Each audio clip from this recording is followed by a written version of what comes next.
ਆਪਾਂ ਰਵਾਇਤੀ खेती की गल करते हैं, कणक झोना साडे पूर्वज जो है या साडे पहला जो भी किसान वीर कणक झोने की काश्त करते सी ते कणक झोने अज भी काश्त कर रहे हैं।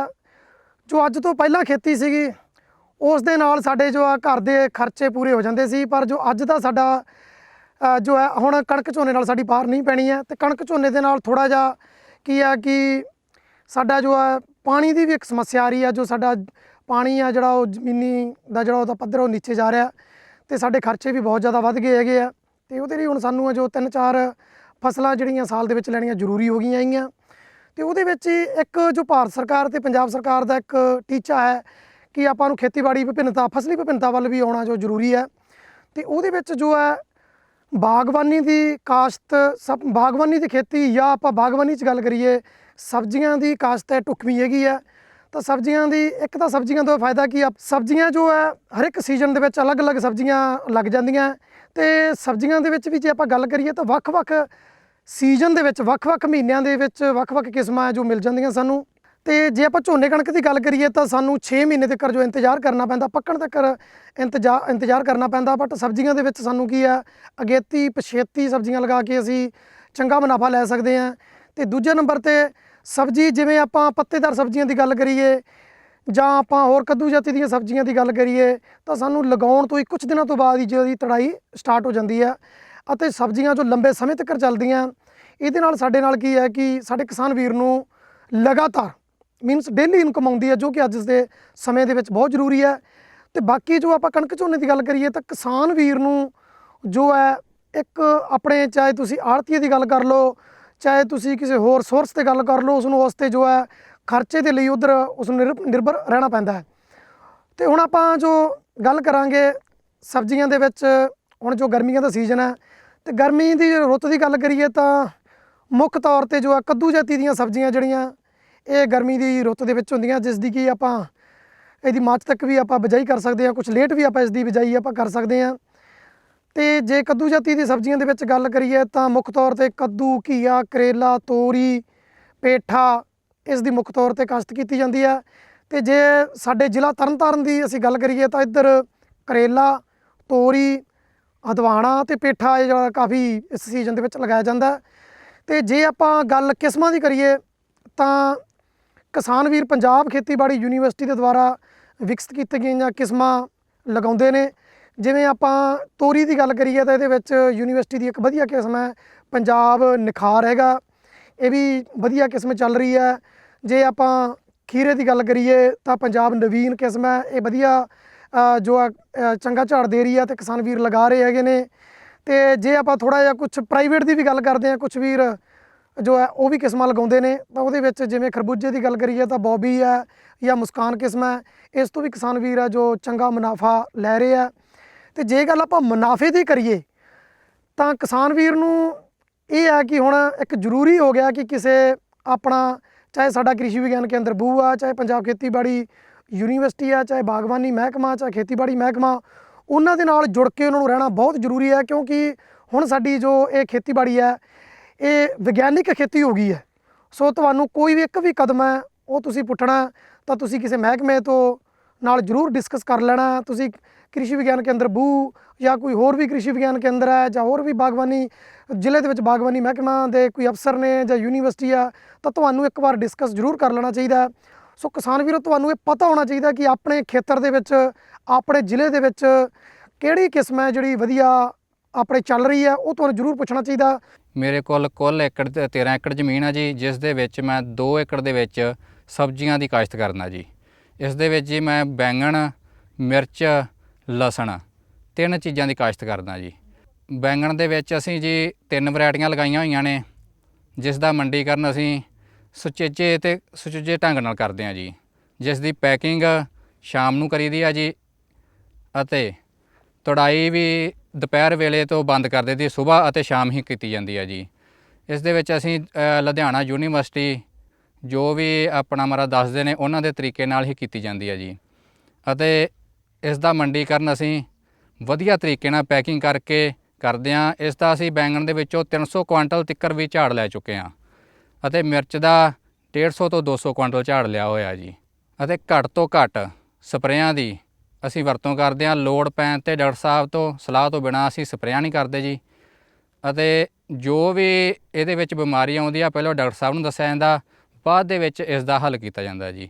ਵੱਧ ਤੋਂ ਵੱਧ ਅਸੀਂ ਆਰਗੈਨਿਕ ਸਬਜ਼ੀਆਂ ਦੇ ਉੱਤੇ ਹੀ ਕਾਸ਼ਤ ਕਰ ਰਹੇ ਹਾਂ। ਇਸ ਦੇ ਵਿੱਚ ਇੱਕ ਮੁਸ਼ਕਿਲ ਆ ਰਹੀ ਆ ਜੀ, ਇਕੱਲੀ ਗੁਲਾਬੀ ਸੁੰਡੀ ਦੀ। ਗੁਲਾਬੀ ਸੁੰਡੀ ਦੇ ਵਿੱਚ ਜੋ ਵੀ ਡਾਕਟਰ ਸਾਹਿਬ ਆਪਣੇ ਯੂਨੀਵਰਸਿਟੀ ਵੱਲੋਂ ਸਿਫਾਰਿਸ਼ ਕੀਤੀ ਜਾਂਦੀਆਂ ਸਪਰੇਆਂ, ਉਹਨਾਂ ਦੀ ਹੀ ਵਰਤੋਂ ਕੀਤੀ ਜਾਂਦੀ ਆ। ਦੂਜੀਆਂ ਦੁਰਵਰਤੋਂ ਸਪਰੇਆਂ ਦੀ ਨਹੀਂ ਕੀਤੀ ਜਾਂਦੀ। ਅਤੇ ਉਸ ਸਮੇਂ ਜੋ ਵੀ ਖਰਾਬ ਬੈਂਗਣ ਹੋਇਆ ਜਾਂ ਕੋਈ ਬੂਟਾ ਖਰਾਬ ਹੋਇਆ, ਉਸ ਨੂੰ ਪੱਟ ਕੇ ਬਾਹਰ ਸਿੱਟ ਦਿੱਤਾ ਜਾਂਦਾ ਵਾ। ਉਸ ਨੂੰ ਕੰਟਰੋਲ ਕਰਕੇ ਹੀ ਮੰਡੀਕਰਨ ਵਿੱਚ ਆਪਣਾ ਸਬਜ਼ੀਆਂ ਦੀ ਵਿਕਰੀ ਕੀਤੀ ਜਾਂਦੀ ਹੈ ਜੀ। ਮੰਡੀਕਰਨ ਦੇ ਵਿੱਚ ਸਰ ਇੱਕ ਤਾਂ ਅਸੀਂ ਧਿਆਨ ਰੱਖਦੇ ਹਾਂ ਵੀ ਜ਼ਿਆਦਾ ਗਰਮੀ ਦੇ ਵਿੱਚ ਤੁੜਾਈ ਨਾ ਕੀਤੀ ਜਾਵੇ।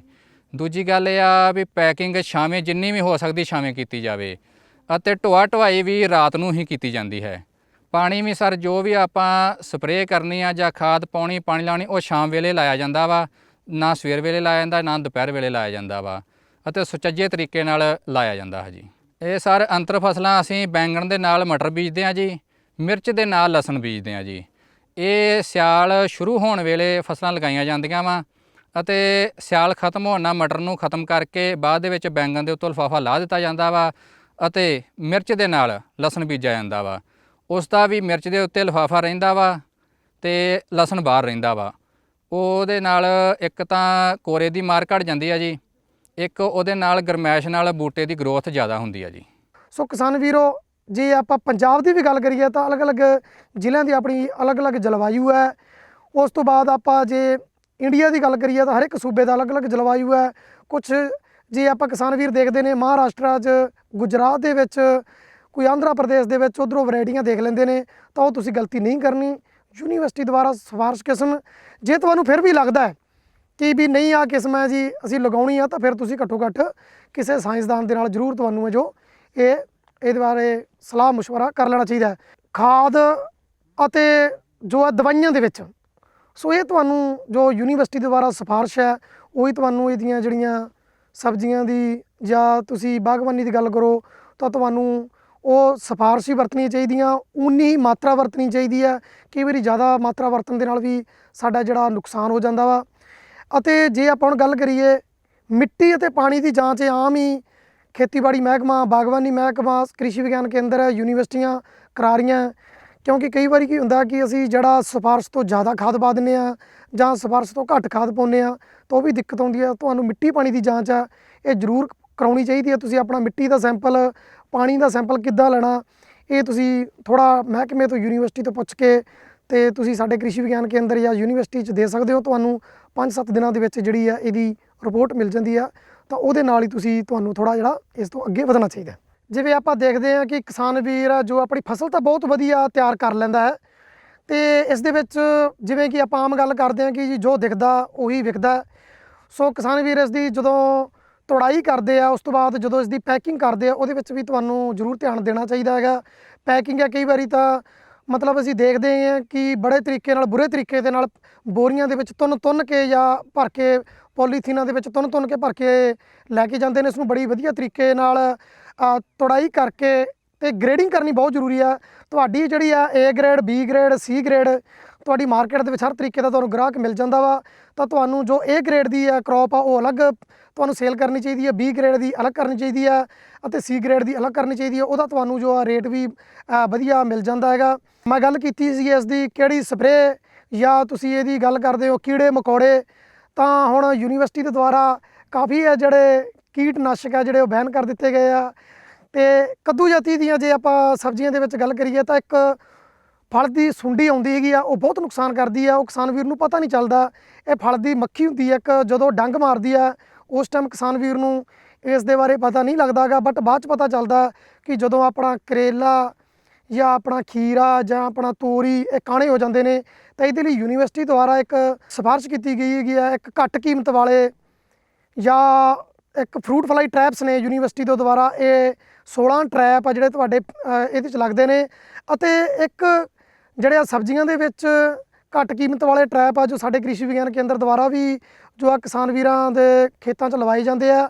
ਇਹ ਇੱਕ ਨਬਾਰਡ ਦਾ ਇੱਕ ਪ੍ਰੋਜੈਕਟ ਆ, ਉਹਦੇ ਅਧੀਨ ਇਹ ਕਿਸਾਨ ਵੀਰਾਂ ਨੂੰ ਅਸੀਂ ਫ੍ਰੀ ਆਫ ਕੋਸਟ ਵੀ ਲਵਾਉਂਦੇ ਹਾਂ।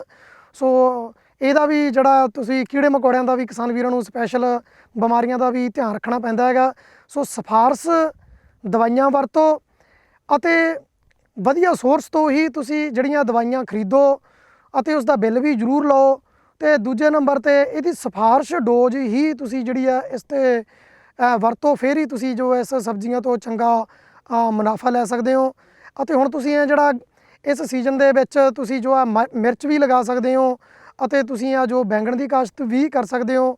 ਪਰ ਮੈਂ ਕਿਸਾਨ ਵੀਰਾਂ ਨੂੰ ਸਿਫਾਰਿਸ਼ ਕਰਾਂਗਾ ਕਿ ਥੋੜ੍ਹਾ ਜਿਹਾ ਮੁੱਖ ਜੋ ਇਹਦਾ ਸੀਜ਼ਨ ਹੈ ਉਸ ਤੋਂ ਤੁਸੀਂ ਥੋੜ੍ਹਾ ਜਿਹਾ ਅਗਰ ਫਸਲ ਨੂੰ ਅਗੇਤੀ ਕੁਛ ਦਿਨ ਜਾਂ ਪਿਛੇਤੀ ਲਗਾਓਗੇ ਤਾਂ ਉਹਦੇ ਨਾਲ ਤੁਹਾਨੂੰ ਕੀ ਹੈ, ਮਾਰਕੀਟ ਦੇ ਵਿੱਚ ਜਿਹੜਾ ਰੇਟ ਚੰਗਾ ਮਿਲ ਜਾਂਦਾ। ਜਿਹੜਾ ਰੀਸੋ ਰੀਸ ਜ਼ਿਆਦਾ ਫਸਲ ਲਗਾਉਂਦੇ ਨੇ ਉਹਦੇ ਵਿੱਚ ਦਿੱਕਤ ਆ ਜਾਂਦੀ ਹੈ ਕਿ ਮਾਰਕੀਟ ਦੇ ਵਿੱਚ ਡਿਮਾਂਡ ਮੰਗ ਤੋਂ ਵੱਧ ਸਪਲਾਈ ਹੋ ਜਾਂਦੀ ਹੈ, ਜਿਹੜੀ ਕਿ ਸਾਡਾ ਫਿਰ ਰੇਟ ਦੀ ਸਾਨੂੰ ਦਿੱਕਤ ਆਉਂਦੀ ਆ। ਇਹਦੇ ਵਿੱਚ ਵੀ ਤੁਹਾਨੂੰ ਜੋ ਕਿਸਾਨ ਵੀਰ ਨੂੰ ਧਿਆਨ ਰੱਖਣਾ ਚਾਹੀਦਾ ਹੈਗਾ।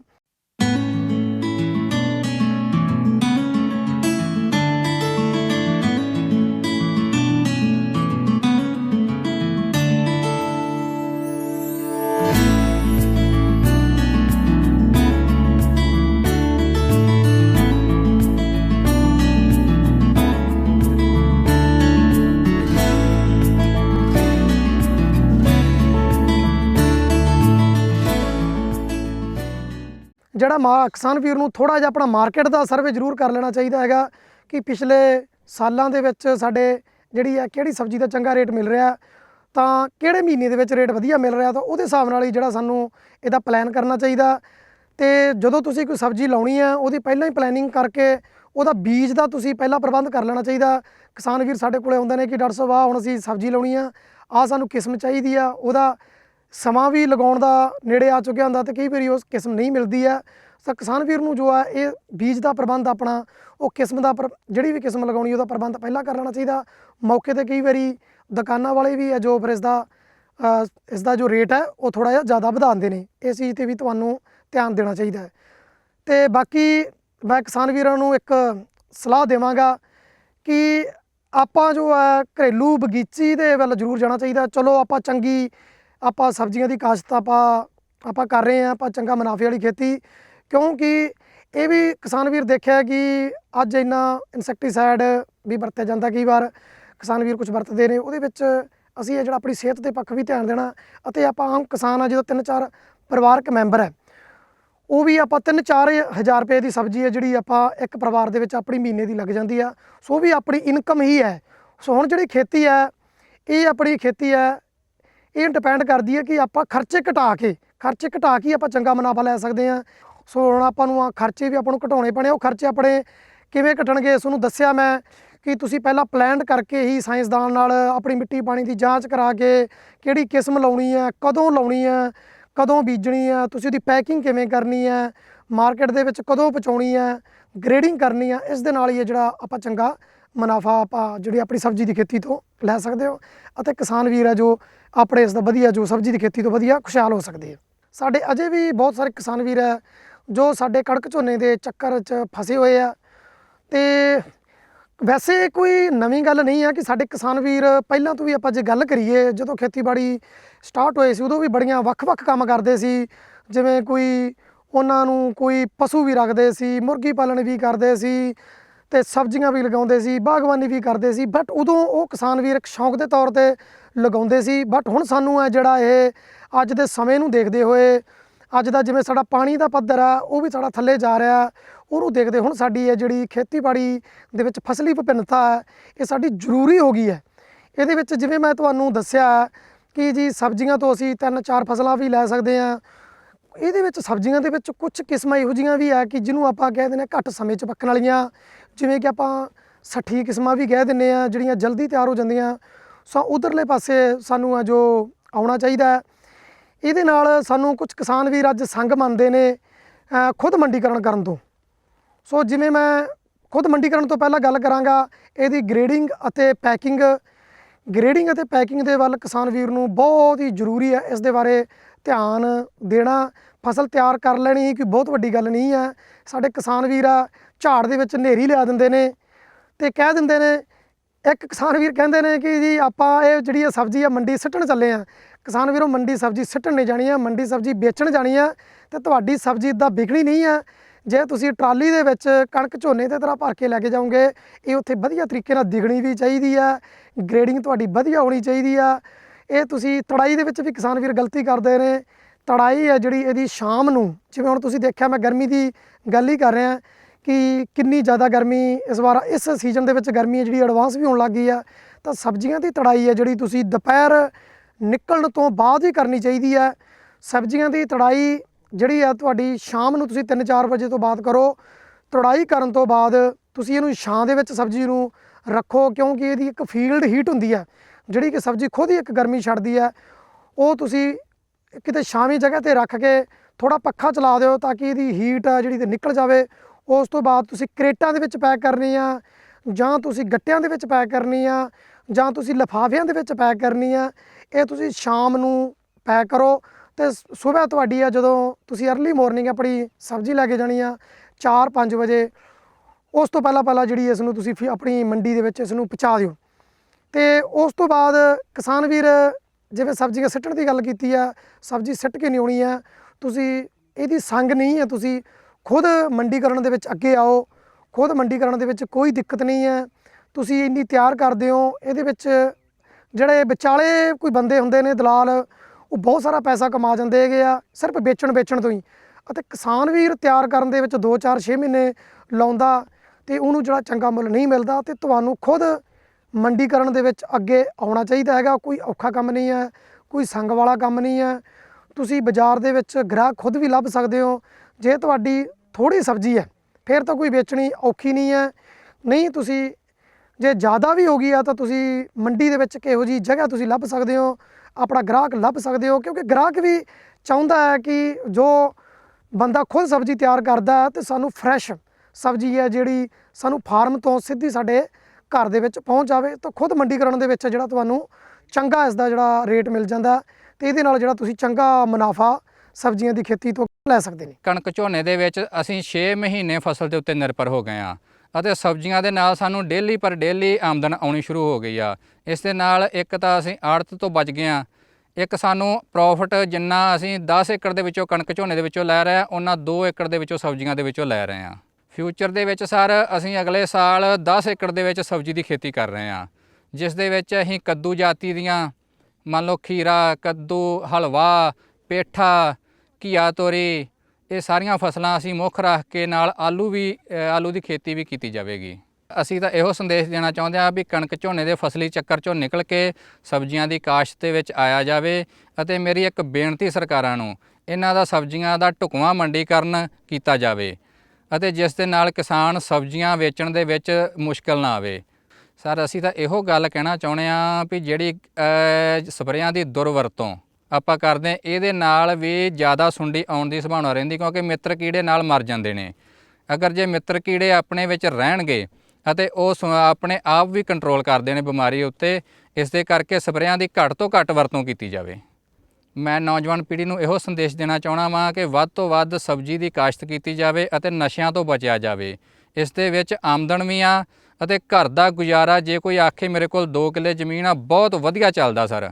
ਇਹਦੇ ਵਿੱਚ ਇਹ ਨਹੀਂ ਆ ਵੀ ਕੋਈ ਭੁੱਖਾ ਮਰ ਜਾਊਗਾ। ਅਸੀਂ 2 ਏਕੜ ਦੇ ਵਿੱਚੋਂ 10 ਏਕੜ ਦਾ ਮੁਨਾਫਾ ਕੱਢ ਰਹੇ ਹਾਂ। ਮੇਰਾ ਸਾਰੇ ਕਿਸਾਨ ਵੀਰਾਂ ਨੂੰ ਇੱਕ ਸੰਦੇਸ਼ ਹੈ ਕਿ ਬਹੁਤ ਹੀ ਘੱਟ ਜਾਂ ਜ਼ਰੂਰਤ ਪੈਣ ਤੋਂ ਹੀ ਤੁਹਾਨੂੰ ਜਿਹੜੀ ਕੀਟਨਾਸ਼ਕਾਂ ਦੀ ਵਰਤੋਂ ਕਰਨੀ ਚਾਹੀਦੀ ਹੈ। ਕਿਉਂਕਿ ਦੇਖੋ ਆਪਾਂ ਇਹਦੇ ਨਾਲ ਜਿਹੜਾ ਆਪਣਾ ਵਾਤਾਵਰਣ ਵੀ ਹੈ, ਜਿਹੜਾ ਪੰਜਾਬ ਦਾ ਵਾਤਾਵਰਣ ਵੀ ਜਿਹੜਾ ਬਹੁਤ ਪ੍ਰਦੂਸ਼ਿਤ ਹੋ ਰਿਹਾ, ਇਹਦਾ ਡਾਇਰੈਕਟ ਜਿਹੜਾ ਸਾਡੀ ਸਿਹਤ ਦੇ ਉੱਤੇ ਅਸਰ ਹੈ। ਚਾਹੇ ਉਹ ਅਸੀਂ ਆਪਣੀਆਂ ਖੁਦ ਖਾਣ ਲਈ ਸਬਜ਼ੀਆਂ ਦੀ ਗੱਲ ਕਰੀਏ, ਉਹਦੇ ਵਿੱਚ ਤਾਂ ਮੈਂ ਕੋਸ਼ਿਸ਼ ਕਰਦਾ ਕਿ ਬਿਲਕੁਲ ਨਾ ਵਰਤੋ। ਬਹੁਤ ਸਾਰੇ ਇੱਕ ਦੇਸੀ ਤਰੀਕੇ ਹੈਗੇ ਆ ਜਿਸ ਦੇ ਨਾਲ ਅਸੀਂ ਸੁੰਡੀ ਨੂੰ ਕੰਟਰੋਲ ਕਰ ਸਕਦੇ ਹਾਂ। ਤੇ ਜਿਹੜੇ ਕਿਸਾਨ ਵੀਰ ਸਬਜ਼ੀਆਂ ਵੇਚਣ ਦੀ ਵੀ ਗੱਲ ਕਰਦੇ ਆ, ਉਹ ਵੀ ਕੋਸ਼ਿਸ਼ ਕਰਨ ਕਿ ਸਬਜ਼ੀਆਂ ਦੀ ਜਿਹੜੀ ਆ ਜ਼ਹਿਰਾਂ ਦੀ ਵਰਤੋਂ ਨਾ ਹੀ ਹੋਵੇ। ਅਤੇ ਇਹਦੇ ਵਿੱਚ ਜਿਵੇਂ ਮੈਂ ਗੱਲ ਕੀਤੀ ਸੀਗੀ ਕਿ ਤੁਹਾਨੂੰ ਮੈਂ ਗਰਮੀਆਂ ਦੀ ਸਬਜ਼ੀਆਂ ਕੱਦੂ ਕੀ ਕਰੇਲਿਆਂ ਦੀ ਗੱਲ ਕੀਤੀ ਕਿ ਇਹਦੇ ਵਿੱਚ ਜਿਹੜੇ ਇੱਕ ਫਰੂਟ ਫਲਾਈ ਵਾਸਤੇ ਇੱਕ ਟਰੈਪ ਲਾਏ ਜਾਂਦੇ ਨੇ, ਉਹਦੇ ਨਾਲ ਤੁਹਾਡੀ ਹੈ ਜਿਹੜੀ ਫਲ ਦੀ ਮੱਖੀ ਦੇ ਨਾਲ ਜਿਹੜੀ ਇੱਕ ਤੁਹਾਡੇ ਸੁੰਡ ਪੈਦਾ ਹੋ ਜਾਂਦੇ ਨੇ, ਉਸ ਤੋਂ ਬਚਤ ਹੁੰਦੀ ਹੈ।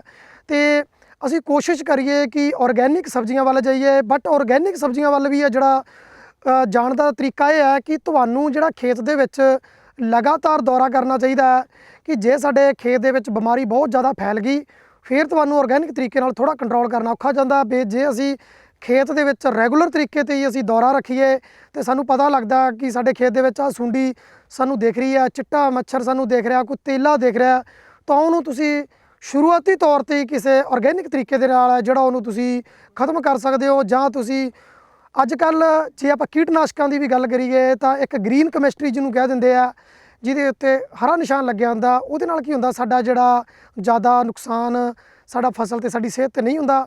ਸੋ ਮੈਂ ਇੱਕ ਆਖਰ ਦੇ ਵਿੱਚ ਸਾਰੇ ਕਿਸਾਨ ਵੀਰਾਂ ਨੂੰ ਇਹੀ ਸੰਦੇਸ਼ ਦੇਵਾਂ ਚਾਹਾਂ ਕਿ ਸਬਜ਼ੀਆਂ ਦੀ ਕਾਸ਼ਤ ਦੇ ਉੱਪਰ ਆ ਜਿਹੜੀ ਬਹੁਤ ਹੀ ਘੱਟ ਕੀਟਨਾਸ਼ਕਾਂ ਦੀ ਜਾਂ ਨਾ ਹੀ ਇਸ ਦੀ ਵਰਤੋਂ ਕੀਤੀ ਜਾਵੇ ਜੀ।